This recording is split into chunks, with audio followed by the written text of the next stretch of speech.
Welcome to Dad Talk Today. My name is Eric Carroll, and we have an amazing show lined up for you. We are fighting for fathers all across the United States and all across the world where you can be glad to be dad. Stick around, guys. Dad Talk Today is about to begin.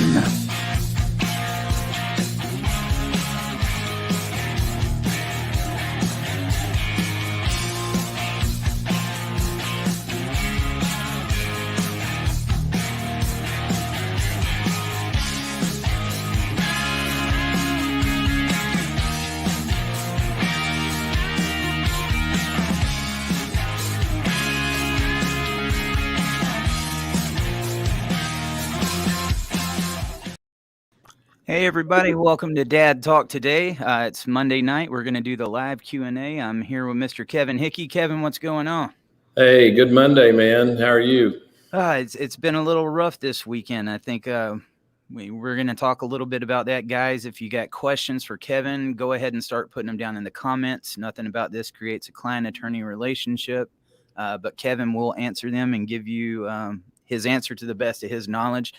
But Kevin, before we go into those questions, and guys, if you'll line those up, I promise I will get to them. In the past 3 days, we have heard of two fathers that have been shot by mom's boyfriend at custody exchanges. And we know in the John Mast situation, it wasn't a boyfriend, it was his ex-father-in-law, but it was at a custody exchange that John was shot and killed. And so it prompted me to do some research, and I did a show on it last night. And I didn't realize just how bad of a problem this is starting to become. And it's not just dads. Let me go ahead and get that out of the way.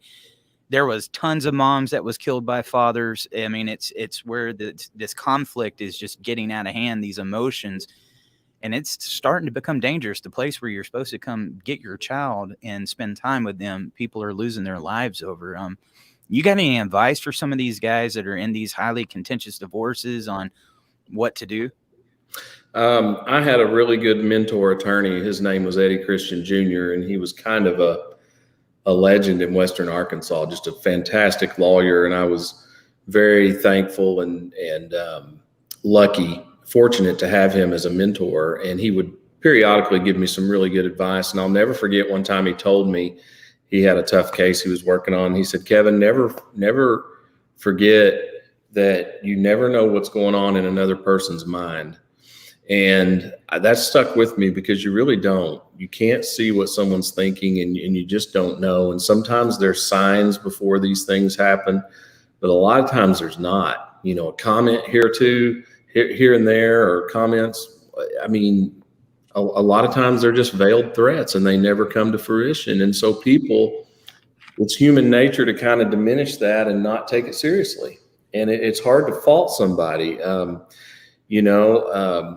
Look at John Mast. I mean, he had two family members with him to go to that exchange, and it still happened to him. I mean, it's just all you can do is prepare yourself as best you know for your ex, whoever the parent is, what you know about them, what you think about them, and take someone with you. You know, we were talking about earlier, you know, meet at a police station. That's always, if you think there's a danger, possibility, some kind of harm to you or the kids or something like this happening, I mean, you need to go to the police station and you need to meet there. And, it's kind of hard now because for years, we didn't have these problems in the past. It might happen once in a blue moon, but it just seems to be more common. Judges in the past did not like parties to meet at the police station. They felt like it really sent the wrong message to the children. It's like, why do we always have to go to the police station? They hated that. Now there would be situations that would call for it, but so you're kind of dealing with that too, that now we're moving into a different era, and not a good era when it comes to custody exchanges. People are getting hurt, people are getting killed, and all you can do is try to take the safety precautions that you think are best for you and protect yourself and protect your children. There was one case that really got me that I had looked up and found. I saw in California in a place called Granada Hills, mom's boyfriend shot the biological father. The 7-year-old son, which is very typical in just about all these cases, the kids were present, But the 7-year-old, after seeing her boyfriend shoot his dad, ran over there and put his hand trying to cover up the bullet holes so his dad wouldn't die. 7 years old. And these situations just seem getting worse and worse. And I would say the same thing as you, Kevin. If you could try it at a police station, but I was talking to you before we got on air. A lot of these happened at the police station. But I'll tell you one common scenario that I'm seeing is it's usually not the other parent. It seems like mom's either got a boyfriend, a family member, or somebody doing this. And I think it's important to note, maybe the attorneys, judges, legislators, who's ever watching this, make sure mom and dad has to get there and work this out. It seems like when they bring people from the outside in is where a lot of this conflict is happening. The last two that just happened was by mom's boyfriend. Yeah, and probably filled up with a lot of anger over what his girlfriend was telling him about her ex and whether it was true or not true, and just decided he needed to take care of this. And it's just never the right answer, because the child's going to lose that parent that's been hurt or killed, for one thing, and then the other parent's probably going to go to jail or prison for a long time, if not for the rest of their life. I mean, you're not doing your child any favors by doing this kind of stuff. You're just not. No, you're not, guys. We might talk about this a little bit later on. Bring in your questions to Kevin. We're going to go ahead and get started on those. If you got some, put it down in the comments, and I'll make sure to bring them to Mr. Dave Murray starting off tonight. He said, at what point does a judge lose jurisdiction, thus would lose immunity? Dave, I think you're talking about two different things there. Jurisdiction and immunity are two really different things. You might be talking about if he's no longer on the bench, does he lose immunity? But jurisdiction, a judge has jurisdiction over a case until he doesn't. And I know that sounds like a lawyer answer, but it's true. It can be transferred to another state, another jurisdiction, another county, whatever. But the immunity for whatever actions were taken during that case usually stays with the judge, and it can't really take action against the judge for those kinds of things. We've talked about it before. To get a judicial immunity is one of the strongest immunities out there, and you've got to show serious criminal behavior or serious abuse of discretion and abuse of power to get around that and go after a judge. Yeah, he's got another question in here for you. He said, what is your take as whole how custody evaluators typically decide? Or is there any stats that show what direction custody evaluators lean toward as far as mom or dad, or they stay moot? I don't think you're going to find any stats on that. It's a very good question. I have not dealt with a lot of custody evaluators. They are, I've seen them in some jurisdictions, or that some attorneys or courts will use them. I haven't dealt with them a lot, but what you may want to do, if you've got a custody evaluator that may be appointed in your case, or if it's looking like you're going to get to choose one, or both sides are going to choose one, talk with your attorney about it. Or if your attorney doesn't know, find a really experienced family law attorney in that area. And I guarantee you they've probably dealt with this custody evaluator or different ones, and will be able to help you with what they've done. Do they side with dad more than mom, or vice versa? Are they really big on joint custody? I bet they'll be able to tell you kind of what their thoughts are on that particular custody evaluator. Got one here from Mr. Chris Michael. He said, how hard is it to get your child back after your baby's mom has put a protective order on you?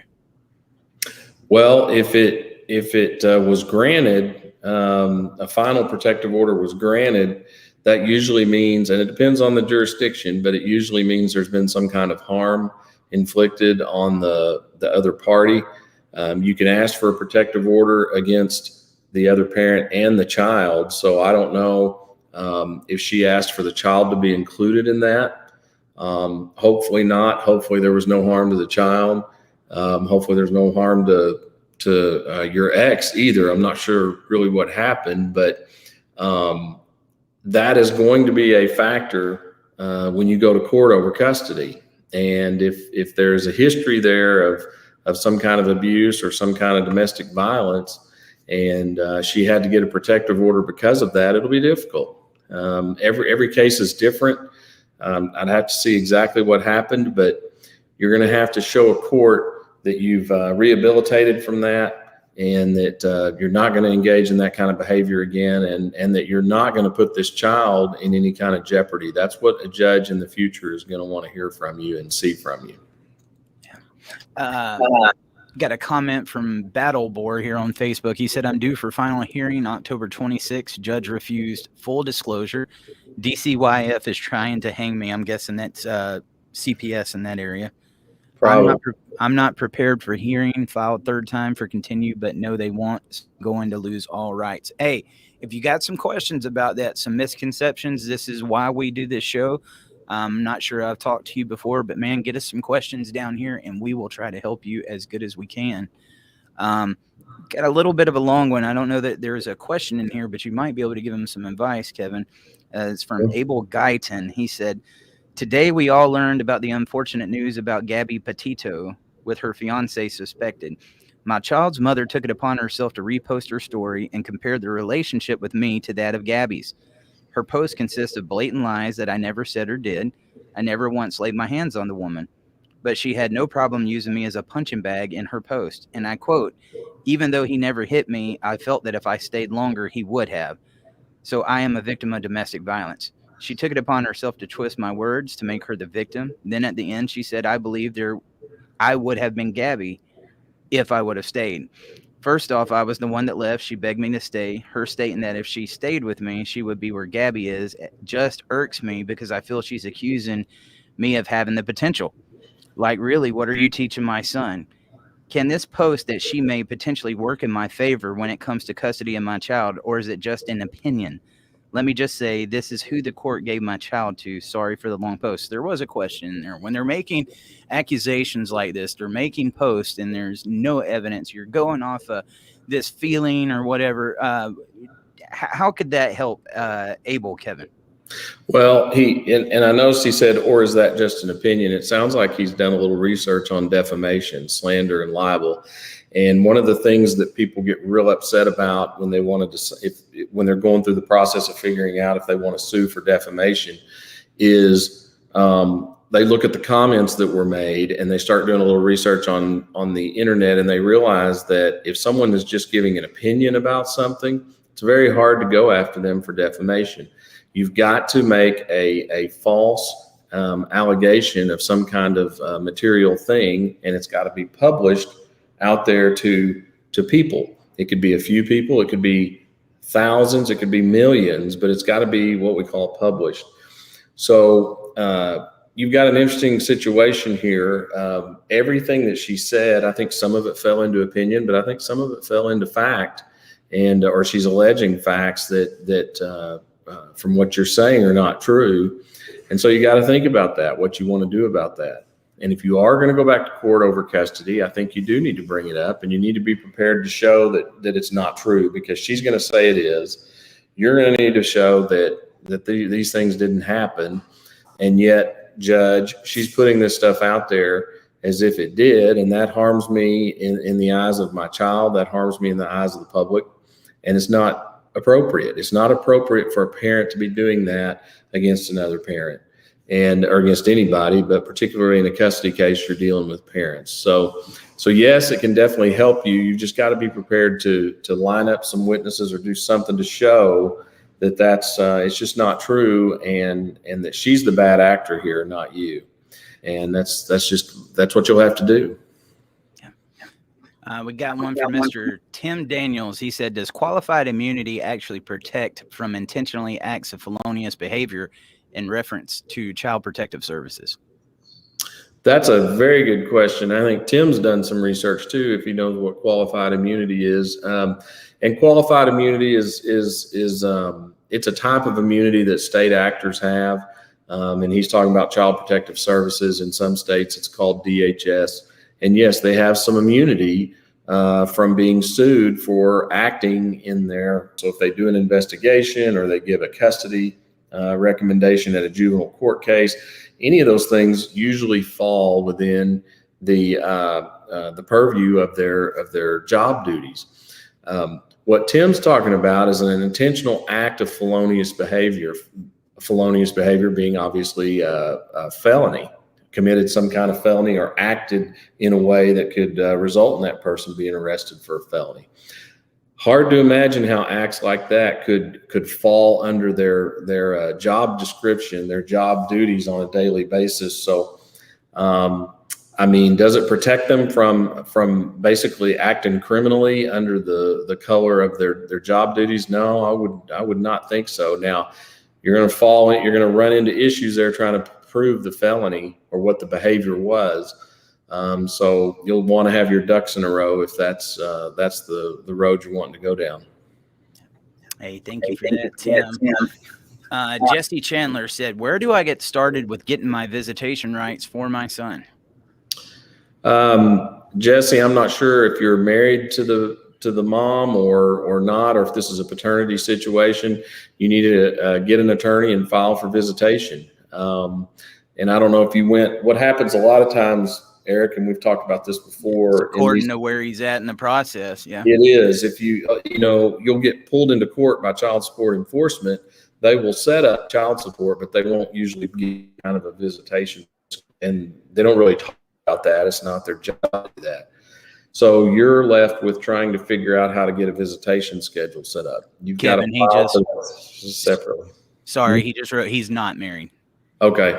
Yeah, that's the situation we're talking about then. So you just need to get an attorney, file for visitation with your son.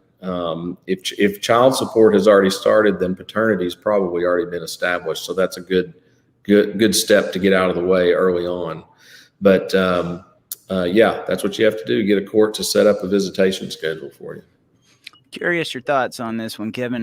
Mr. Patrick Monroe said there needs to be counseling available for divorced couples, and when ordered, it needs to be for the purpose of resolution, not to determine which parent is more fit. In many cases, there is no closure in divorce, and typically one parent needs that to move forward.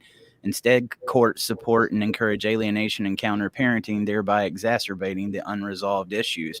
I have heard of people saying that when they went to the counseling or they went to a therapist, that ends right back up in court. And a lot of these guys going through these situations, they need somebody to talk to. So I'm curious your thoughts on this. Well, and I'm not sure exactly what kind of counseling in many of the counties that I practice in Arkansas, the judges have an order that they put in place that you have to go to we call it a co-parenting class.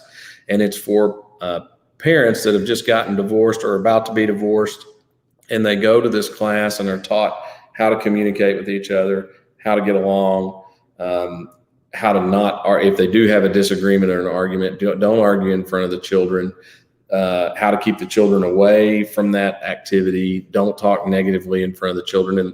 And they give them some coping mechanisms because they know that if you've gotten divorced, then a lot of times you can't have a civil conversation. But you've got these children that you got to take care of. So, that's where the rub is. We got to figure that out, how you two can communicate, at least communicate civilly when it comes to the children.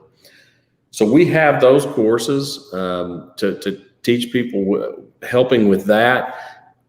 I don't know if that's the kind of counseling he's talking about. This type of counseling sounds like it's more of an ongoing thing. So I mean, nothing's going to get resolved. These people are not going to get back together. So I don't know really what it would be for. Yeah. Benjamin Bashaw here on YouTube said, define the difference between a final order and an ex parte. That is an excellent question. Let's start with the ex parte, because usually that happens first before a final order. If someone comes to me and wants to hire me and they've got some kind of emergency situation, the other parent has taken off with the child or has put the child in danger, and there are a bunch of different reasons you could get an ex parte order. We need to do some kind of emergency procedure. We need to do something immediate. We need to let the court know what's going on, and we need an immediate order to make sure this child's going to be safe. So we file and let the court know that there's this emergency situation. We ask for what's called an ex parte order. That's an order that's signed by the judge without the other party coming to court, and without them being given a chance to share their side of what happened.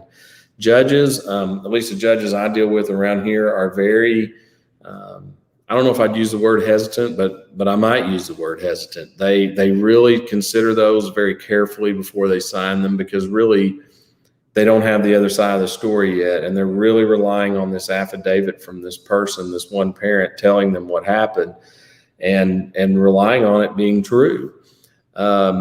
That's if you're on the other side of that, that's the negative part of an ex parte order. But the positive part is judges will usually set it for some kind of emergency hearing to at least have both parties present within 2-3 weeks as soon as they can, so the other side can come in and talk about it.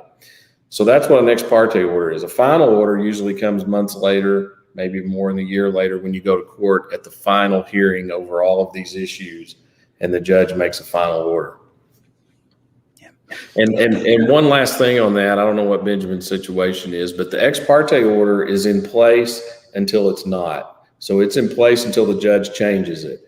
Usually and almost always the final order trumps the ex parte order, and the ex parte order goes away.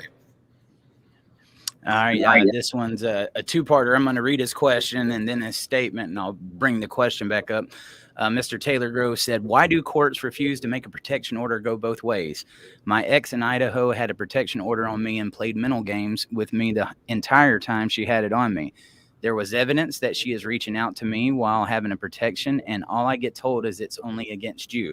Sadly, all this does is train women to use protection orders as a way to bait the ex into breaking it for custodial advantage. A conversation is a two-way street, so if I can't respond back and they're so afraid of me, why are they allowed to talk to me? Well, it sounds like the prosecutors need to be doing something about that, because most of the orders of protection that I see will say that neither of you, she's not supposed to be contacting you either. And in most states, it's a crime to violate an order of protection. So if she's the one initiating the contact, and I know you said you've reached out and tried to get help with it, you just got to keep reaching out, because she's not supposed to be doing that, and the judge will not be happy about her engaging in that kind of behavior. She went to court. She got an order of protection against you. Hey, she doesn't need to keep poking at you and trying to prod you into doing something. So that's all you can do, is keep going to the police or the prosecutor about it. Keep track of every time she contacts you, so you can show that to the judge when you get to court. This one's going to be a little rough. Dave Murray said, Eric, this one is for you. All these fathers, kids getting shot and or harmed, and you are at the forefront of making these issues known. Do you have any concern for yourself that some feminine will try and turn you into the next Martin Luther King and shoot you, looking out for you? That is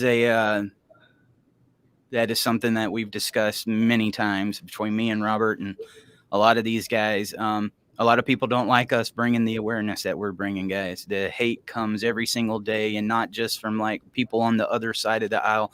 I mean, I've got details in my personal case where I get messages from the party. I don't talk about my story much, but yes, but I do not let that scare me into not getting out here and doing what we're doing right here, because somebody's got to do it. Kevin, one of the scariest things is when we was out in California doing the fatherless conference, we had security detail for us. We had bodyguards, and they had to go through the motions telling us where we're going to walk out if something happens, how they're going to get us to the car, where we need to duck. And I was like, this is getting real. Yeah. This is getting very real. And yeah, it's a concern right now. There is some very mentally unstable people out there, but gonna keep doing what we're doing, because I believe it's definitely needed. So it's about the best way I know how to answer that. Claire Bowles here on Facebook said, is false allegations to family court considered public? I think what she's saying is, if that evidence has come into court, is that for public consumption? I think I'll answer that as best I can, and maybe Claire can clarify it a little bit.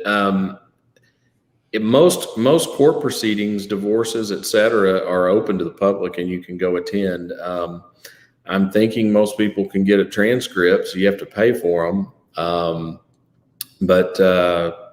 So if false allegations are made in court and someone testifies about that or whatever, if someone's there listening, anybody from the public can be there, then I guess they would. I can tell you this: you're usually immune from being sued for things that you testify about. So if you're testifying to something under oath, and it's some kind of false statement or something along those lines, usually you have some immunities for when you're testifying. So I'm guessing that's what she's talking about. Yeah. Claire, clarify that for us down. Clarify, Claire. Yeah, I noticed that too. But if you could, we'll make sure to get it back up. Francisco Martinez said, I'm curious, can a mother withhold me from seeing my child after I file and someone had said that I should keep my child until I go to court? She has only let me have her on the weekend. I'm afraid that after I file, she will keep me from having my child on the 2 days that I do have her. This is a tough one. Slippery slope. I run into this constantly. When you're married and you get separated and file, many times this keep away starts between the parents, and some attorneys will advise their clients, don't let the child go back and this kind of thing. And the hope is that the parents will will work some kind of schedule out, or one parent won't keep the child entirely from the other one while the divorce is pending. This is sometimes why we have to get a temporary hearing or an interim hearing within a few weeks, so that the court can put ground rules on the parties as to how they're going to operate with custody, visitation, paying the bills, that until the divorce is final. Because sometimes people just can't get along on these issues, or they're trying to gain some kind of advantage. Now, I have advised clients not to let a child go back if through text messages, or they talk to me and I have other people talk with me or whatever, and it looks like there is a fear that the other parent will take off with the child or hide the child or something like that, then that's a different situation. But if there's no danger involved, and I know there's angst between the parents, but if there's no harm to the child or anything like that, then you hope that people will let the child go back and forth. Yeah. This is a little bit of a long one. I'm gonna have to read it from my cell phone. I'll pull up what I can right here. Joseph Anthony Amoroso said, my case has been going backward. I have been cleared from any wrongdoing, but my parental rights are diminished because my son is so alienated that it was ruled harmful for him for reunification. Therefore, I am allowed to see him supervised once every 2 months and write him letters, which is not possible because she is withholding her current address. My ex has not followed an order for 3 years. She was just released from contempt without prejudice from following one court order. She has since returned to her games, withholding her address. She just moved and again kept skipping forensics. My court-appointed attorney has ghosted me for the last month while trying to get a current address from the opposing lawyer. Any advice would be very appreciated. Well, this is classic alienation is what it sounds like.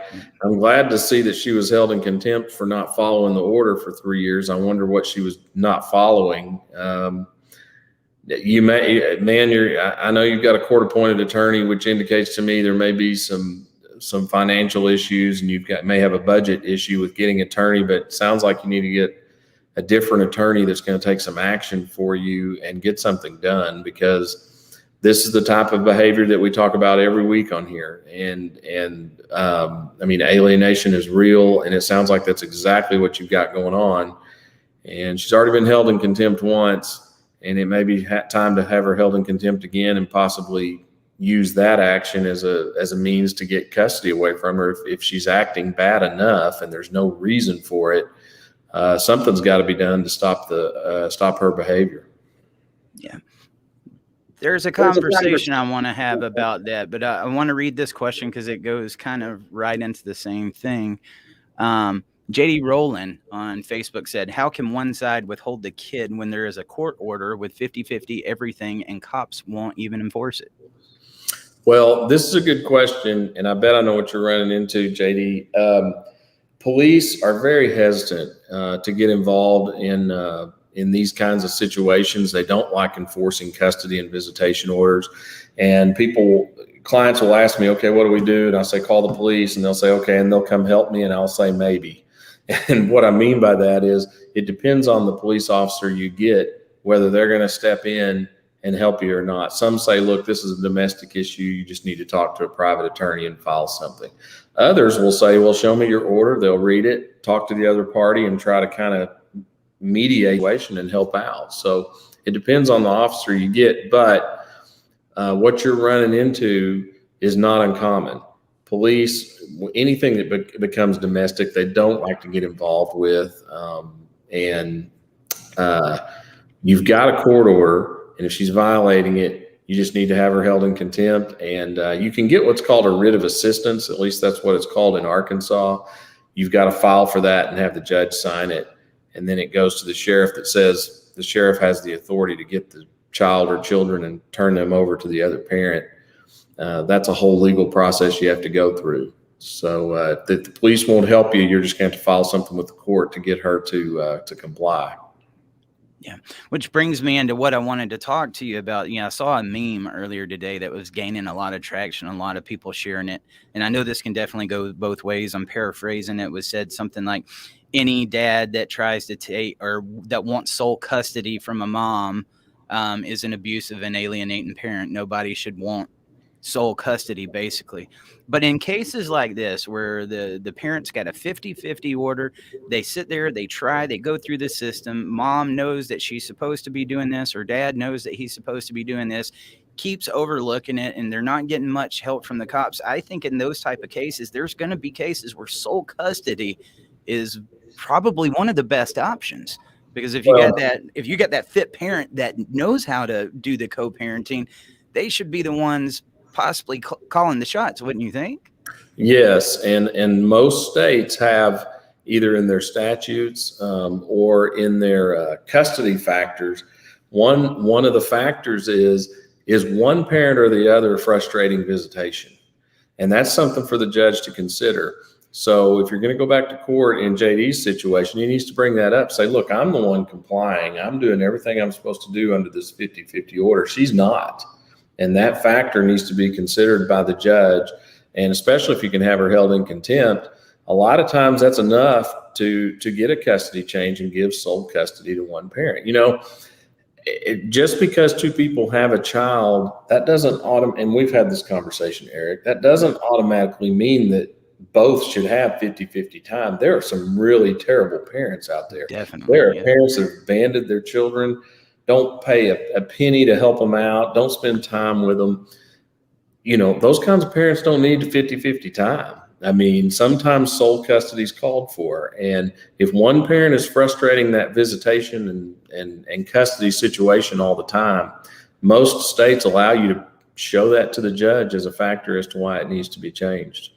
You get cases like, that are reported on last week. Kevin up there in Pennsylvania, he had sole custody, and mom wanted to see her child, so he allowed her to see the child. Well, she took off and went to Arizona, and the news that he got last week is that she stabbed her 9-year-old. She stabbed the 4-year-old sister and killed him. These are some of the cases to say that somebody doesn't deserve, so not just deserve, needs sole custody when you're dealing with these alienators that get that control going on and constantly have that conflict going on.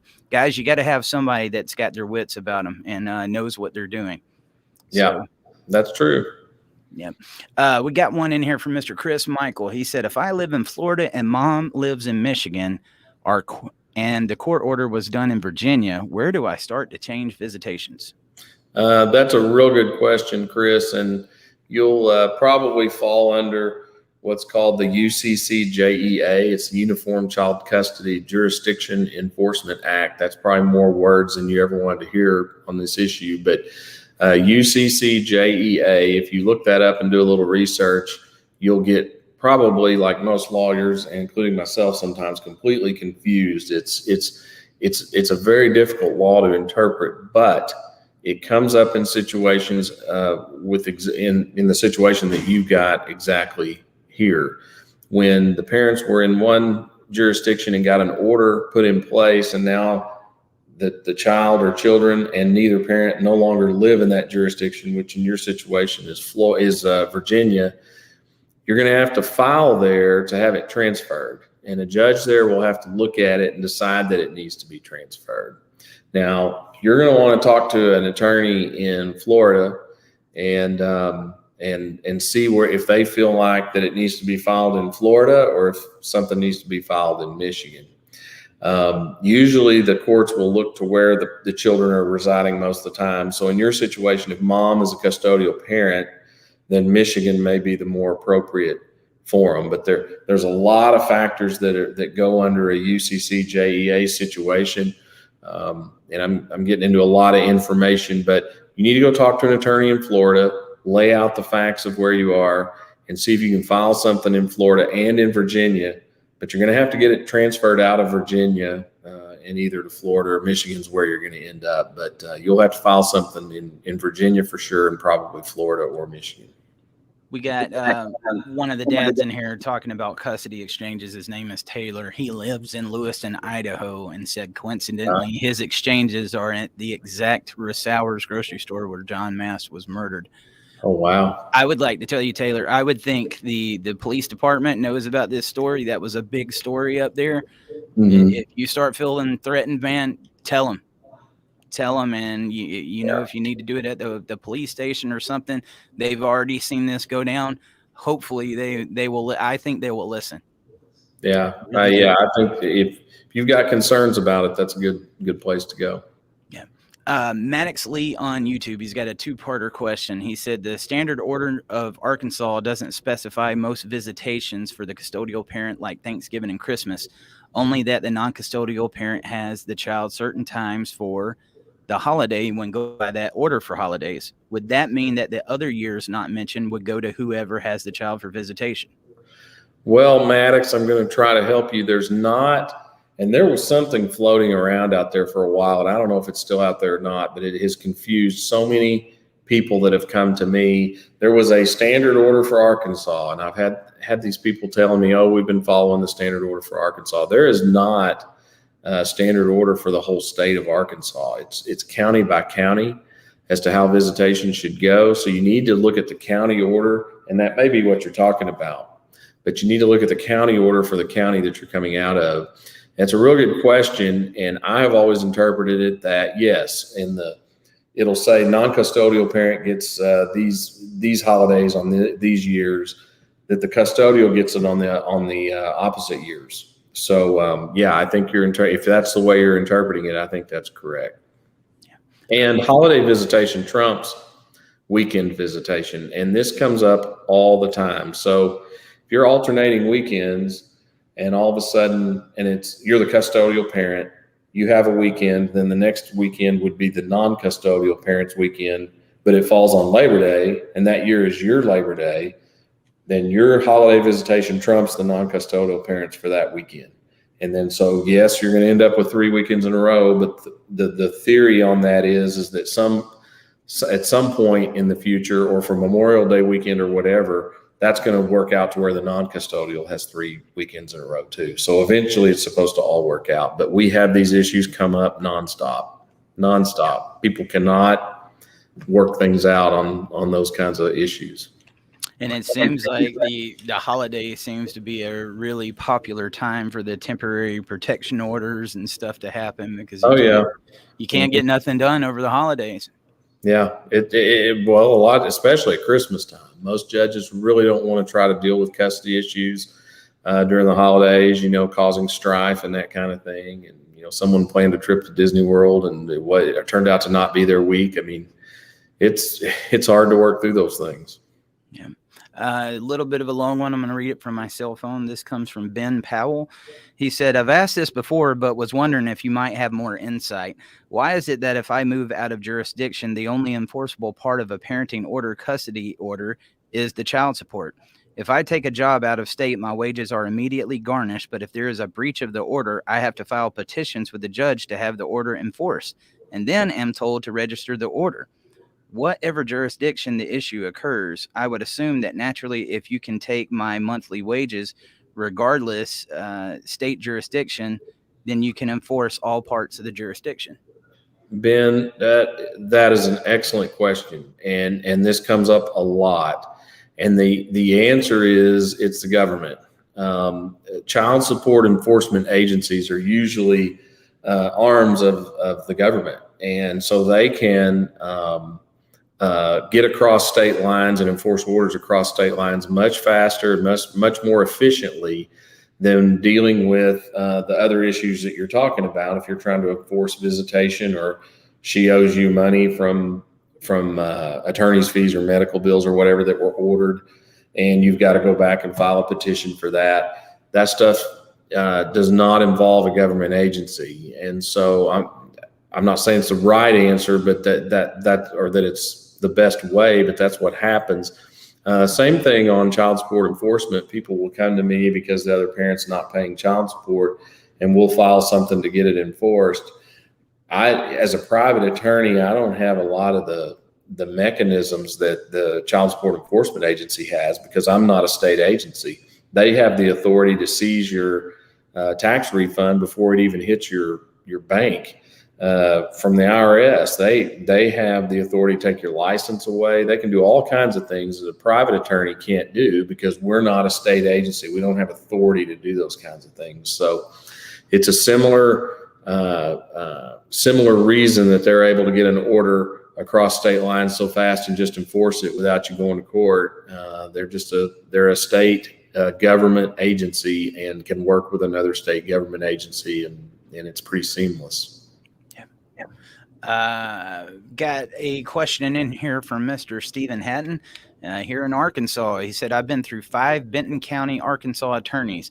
Do you often hear of case churn? Seems like the ad litem therapists and supervision companies like the constant stream of money. It's an alienation case, but no one will act. I don't know what case churn is. If he's saying they just are kind of all going through the motions to get paid, I don't know what that really means. But I mean, whenever we're hired for a case, we work for the client, and we don't care if there's an ad litem involved, therapist involved, judge involved. We're going to have another attorney involved on the other side. We work the case for our client. So, and we try to get it done as expeditiously as we can. So, not sure if there's more to it up in Benton County. Our office is in our Northwest Arkansas office is in Benton County, but I can tell you we don't engage in that kind of behavior. So that's all I can tell you. How is the 50-50 in Arkansas playing into cases that was already in the system? Is that judges are very aware of it, and they are putting it in place. Some judges are really embracing it, and they're doing 50-50 on everything. And there are some situations like we talked about before where maybe that's not the best. And so we have hearings on that. And Eric, I told you one of the things that concerned me about it, but that they did put in the law, was the rebuttable presumption that right. They start at 50-50, but that's the presumption. But you can rebut that if you've got evidence to show that it really needs to be something different than 50-50. And I think most judges are applying it. Some are applying it to different cases that it's not supposed to apply to. We've already got a case we're going to have to appeal. I talked to another attorney the other day, and I said, I think, hey, it does a lot of family law. He's a colleague of mine. And I said, hey, I think I'm going to have the first appeal of the shared parenting. And he said, no, I don't think you will. I filed mine a week ago. So I don't know if I told you there will be a lot of appeals for a while on this to kind of define it and narrow it down to how it's supposed to really work. But that's not necessarily a bad thing. I mean, sometimes the legislature puts it in place, and then the Supreme Court and Court of Appeals have to define it and help us understand going forward what we're supposed to do with it. Yeah, just supposed to be the starting point. And then the cases that need the litigation, you get more time to listen to them efficiently. And right. But there is definitely going to be cases where that alienator doesn't need that 50-50. Right, that's right. Any little bit of time that they got with a child can be dangerous. Yep. Yeah. Well, and you got to start thinking about it. A parent comes to you, whether it's a man or a woman, and they come to you and talk about the other parent, and you're really not, and I found myself thinking this, you're really not hearing anything negative about them, but they don't need custody. And I'm thinking, well, why? I'm really not hearing anything why dad shouldn't have equal time or mom shouldn't have equal time. And so and then you start to wonder if you've got an alienation situation or something else going on that is just control. So yeah, it's kind of a brave new world, and we'll see how it goes. What do you think about how the winner take all scenario? You think, just knowing that they got to get in that battle encourages that sometimes? Sometimes, but usually it's a control thing. If there's not really evidence that this other parent is a real problem, then I start to wonder what we're dealing with here. And I'll just usually will put it back on the client and say, look, you got to give me something to work with other than you just don't like this person. I mean, if they're gone 90% of the year, or they're abusive, or, there's 100 other reasons. But if I'm not hearing any of those things, then you start to wonder what you're going to do, Yep.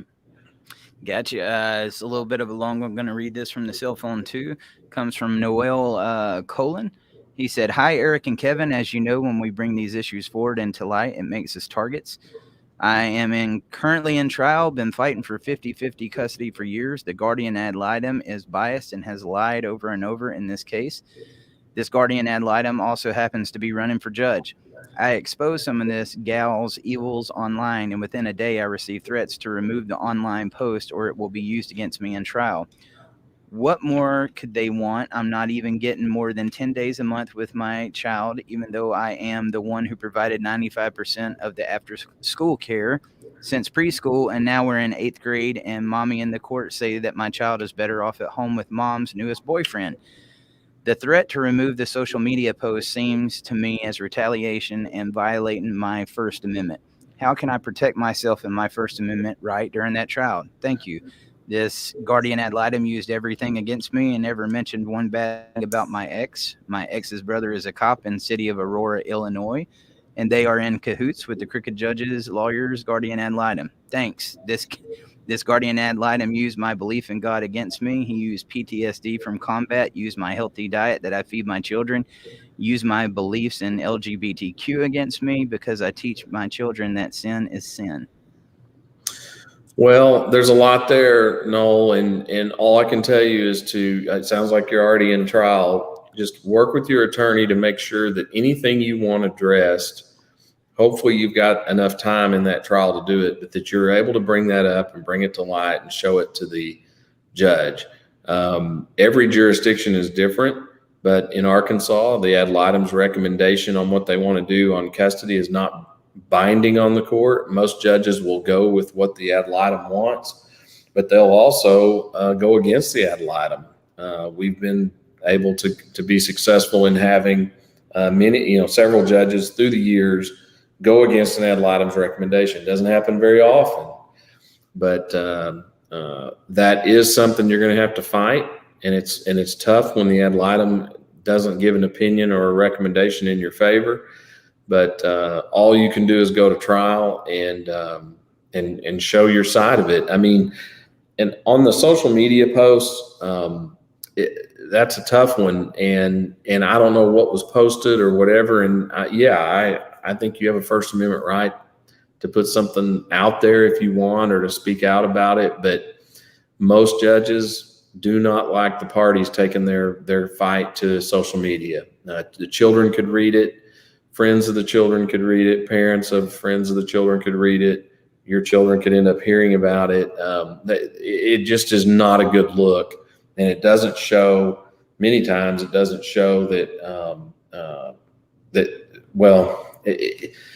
it's a problem, because a judge can think that shows you're not acting in the best interest of the children, I guess is the best way I can say it, by taking your fight public like that. So Impulsive. It's impulsive, and yes. Yeah, that's a good word. Yep. I could definitely see that.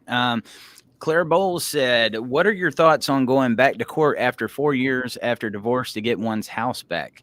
Having evidence now against the parent who alienated our kids with false allegations, perjury, even abandoning the teens for a 2-week hunting trip right after the divorce." Getting the house back, I'm assuming you mean property-wise. Usually property's divided at the final hearing and in the final decree of divorce, and unless you appeal that within the appeal time frame in your jurisdiction, which in Arkansas is 30 days. And if you don't appeal it, it's done. So whatever was done property-wise is usually over with. Now, as far as the false allegations and going back to court, usually what the judges will look at is all the evidence from the last time you were in court. It looks like it was 4 years ago, up until this time when you file. So that's the evidence you're going to have to focus on. There are some exceptions to that rule where you can go what we call behind the last order from 4 years ago. They're fairly limited.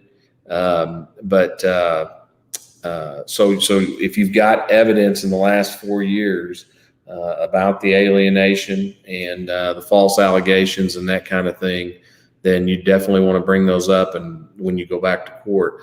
Now, as far as the perjury, which to me means they said things under oath you weren't in agreement with or thought they were lying about, you can impeach a witness, which is basically showing the judge that this witness is lying.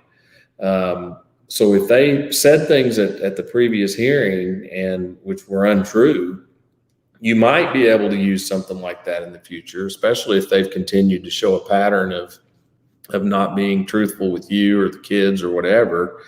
You might be able to use that. So you just have to talk to the attorney in your area. Jimmy James Whelan said, asking for a friend. If someone who's been through 5 family court attorneys and has changed them for various reasons, is that a situation that appears to have a negative perception when in custody trial? I think so. Yes, it does, Jimmy. And judges notice, if you've been to court and the hearing's about to start, you'll see the judge a lot of times they're on the she'll be on the bench and she'll grab something and pull it over and it looks like a big thing. That's usually the case file. And they've either read through it before you get started or they'll start to kind of thumb through it as you're getting started. And if they see motion after motion of lawyers getting out for one party, that you can't, they won't say it out loud, but yes, that's in their mind that this person's some kind of a problem. And so you're starting off behind the 8 ball if you've changed attorneys multiple times, especially if they're respected attorneys that the judge knows does a good job, then that's really going to be in their mind. Yeah. I'm going to read this one from the cell phone. Comes from Taylor Grove. He said, my 8-year-old son continuously repeats false statements that his mother put in his head. Months ago, he told me that his mom said I used to be a drunk. I only want him for 2 days at a time.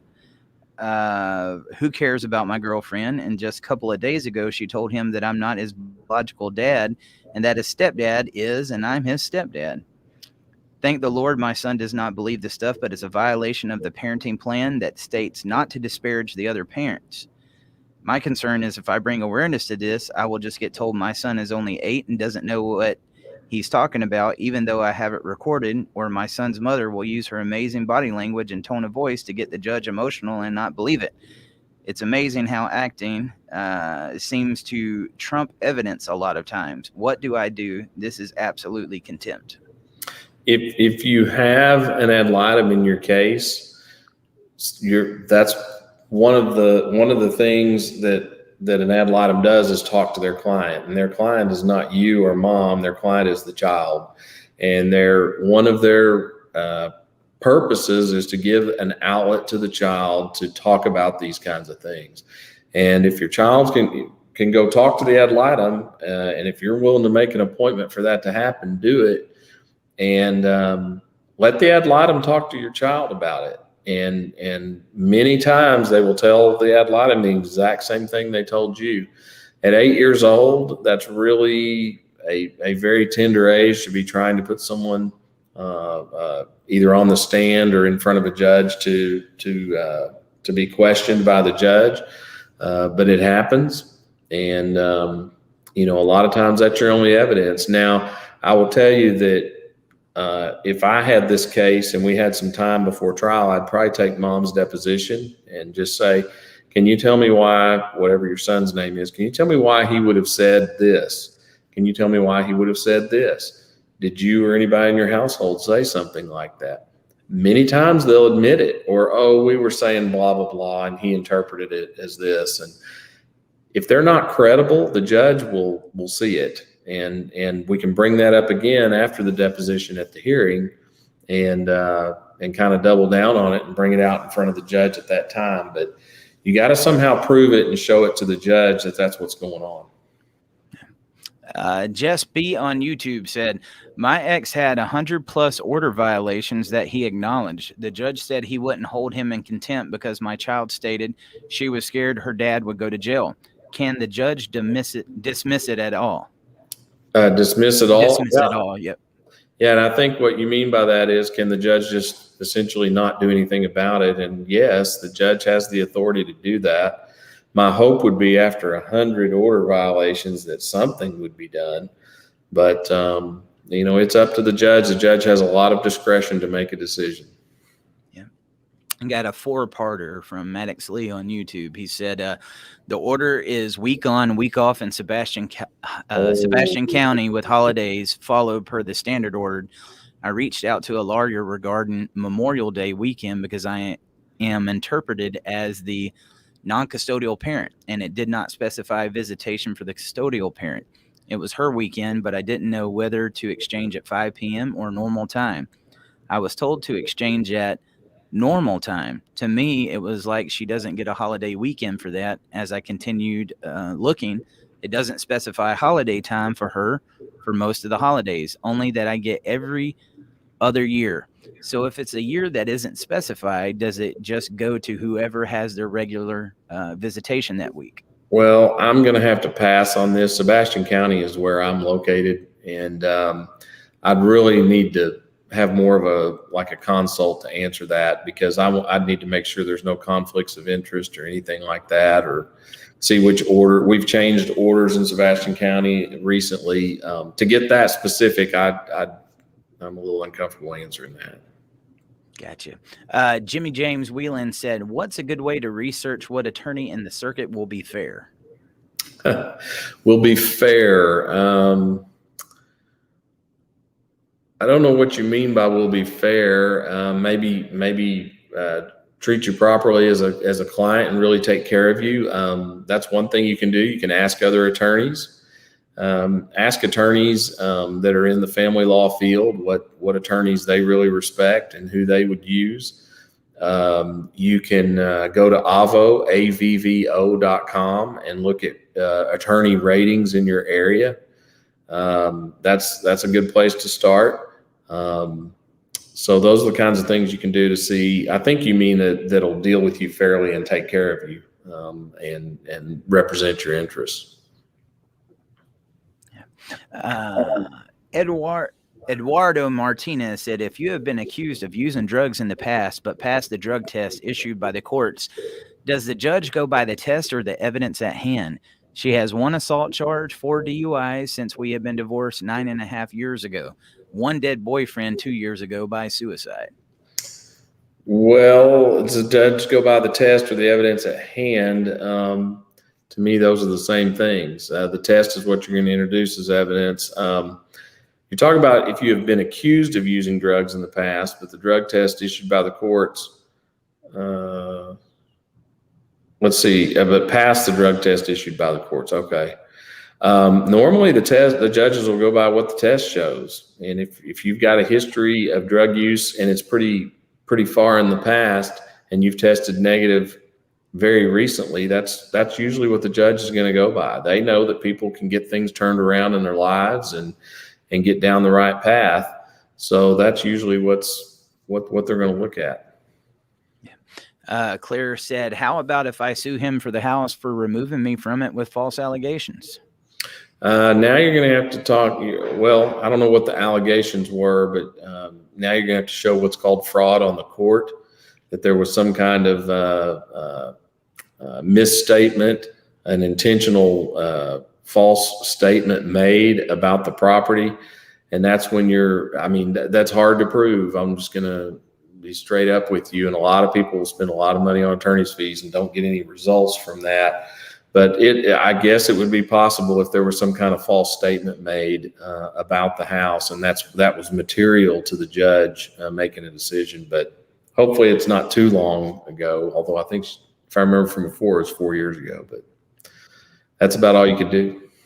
All right. This will be our last question for the night. Comes from Miss Lori Haynes Henners. She said, do magistrates normally go along with the guardian ad litem's recommendation? Lori, I'm going to assume magistrate is what you guys call judges in your jurisdiction, and that it's in the United States. Yes, that's kind of what we were talking about earlier. Judges normally go with the ad litem's recommendation. They don't have to, and a lot of times they don't. So I try to get a read from the ad litem ahead of the hearing, what they're thinking, how they're leaning. And most ad litems that I deal with are very good about giving us an idea of how they feel before the hearing starts, because they've done kind of their own investigation.